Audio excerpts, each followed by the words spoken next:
É O banco anestesista, normalmente, ele não dá essa notícia. Que história? Só se for nos outros, clínico. né? Não. Eu achei que o anestesista não dava. Eu passava Pelo contrário, eu me sinto na anestésico. obrigação de comunicar o óbito.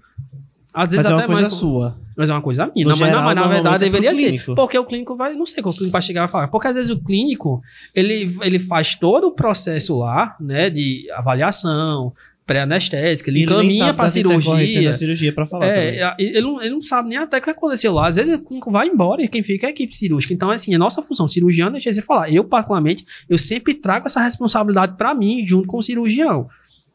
Né? A gente, antes de chegar e comunicar o óbito, a gente conversa os dois e olha, vamos chegar dessa maneira, acontecer, para que não fique conversa por conversa, né? Tipo, que fique desencontro de conversa, né? E falar realmente, ser sincero. Infelizmente é a pior coisa. Tipo, acho que da especialidade, e acho que qualquer um é comunicar óbito. Não existe maneira fácil de chegar e dizer, teu animal morreu. Tu aprendeu na faculdade alguma coisa com relação a isso? Não, a faculdade não ensina isso, não.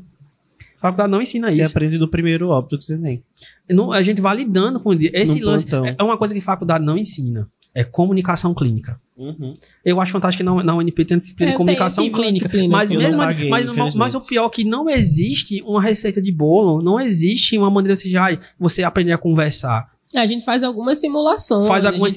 Porque cada pessoa vai responder de maneira diferente. Cada pessoa. Eu tava ontem vendo os podcasts, tava vendo o de Sara, ela falou, né, que a mulher deu uma surra nela quando foi comunicar o óbito. Não é? É uma coisa que não tem um conceito de falar. Ei, não tem disciplina que prepare. Não tem disciplina que prepare. Infelizmente, é uma situação chata. Você faz de tudo pra isso não acontecer. Por isso que, eu faço de tudo pra evitar com que esse que é a complicação mais, a complicação mais fatal de todas é o óbito do paciente. E você chegar. Quando o óbito ele vem de um paciente que já tem todo um histórico que vai favorecer esse óbito, a gente já entra em cirurgia, sabendo que o risco disso acontecer é grande, é mais de boa. Menos mal. É mais fácil. O tutor ele aceita de maneira muito mais fácil. Mas o pior tipo de notícia para dar é você dar a notícia do paciente asa 1, asa 2, que é o quê? É o paciente que tá rígido. É a castração eletiva, é o tratamento periodontal, é a herniografiazinha lá.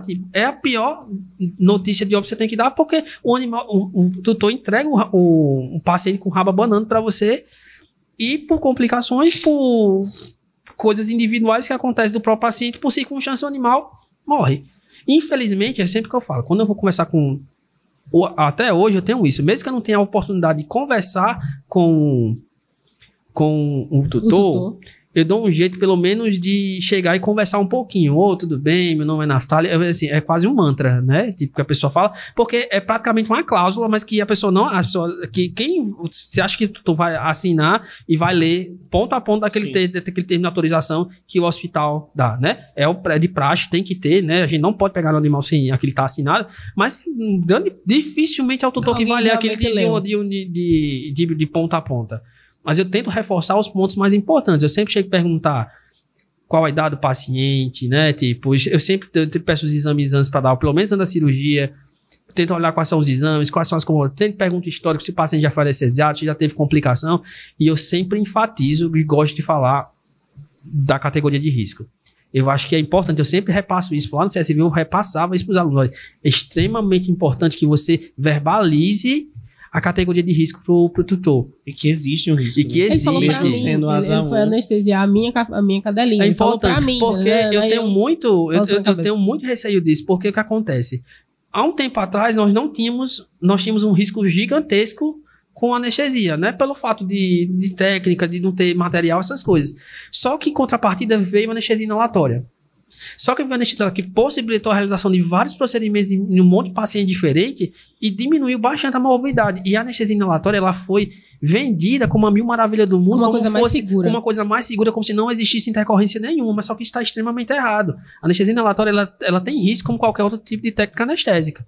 Vai depender do paciente. Às vezes não é mais indicado também. Às vezes não é mais indicado, às vezes tem alguma contraindicação que faz com que aquele paciente não seja submetido àquele tipo de procedimento. Ou às vezes o paciente nunca foi anestesiado, mas em si ele vai ter alguma sensibilidade a algum componente do protocolo anestésico. Às vezes não é só ao isoflurano, às vezes o paciente vai ter ele vai ter uma sensibilidade ao propofol, vai ter sensibilidade ao adipirona. São várias coisas que a gente não sabe a origem.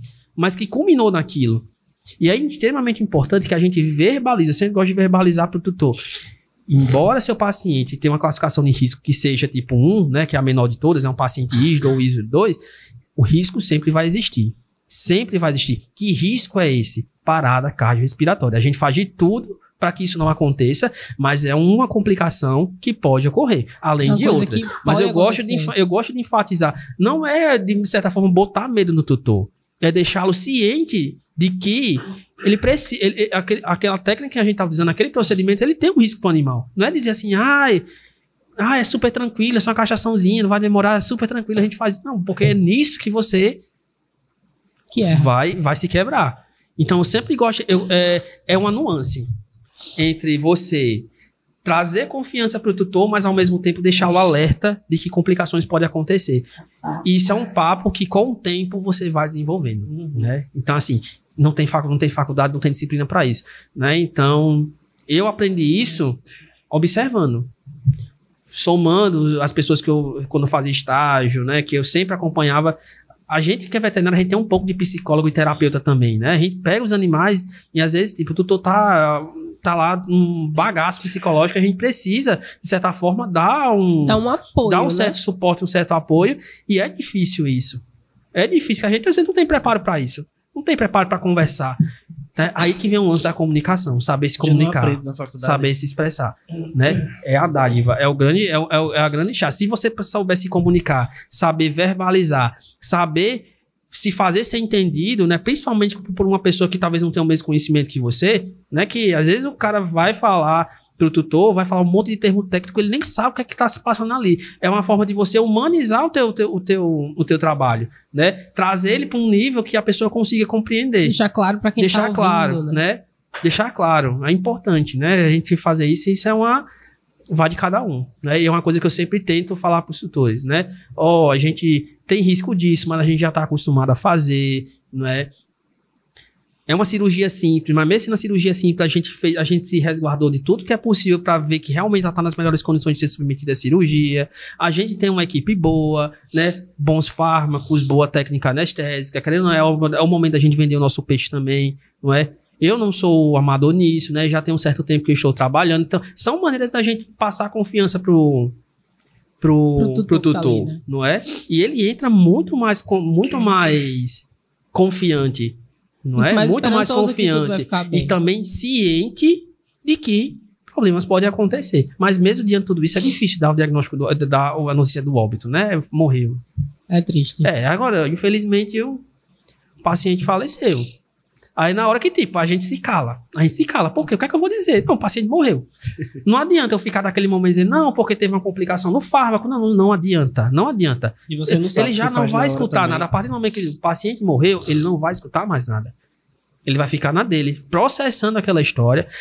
Nesse momento, geralmente, eu gosto, é bem como a forma a pessoa reage. Se a pessoa fica muito abalada, eu deixo aquela pessoa um momento só disso, olha, eu vou sair aqui um minutinho, vou deixar você um pouco a só, daqui a pouco eu volto.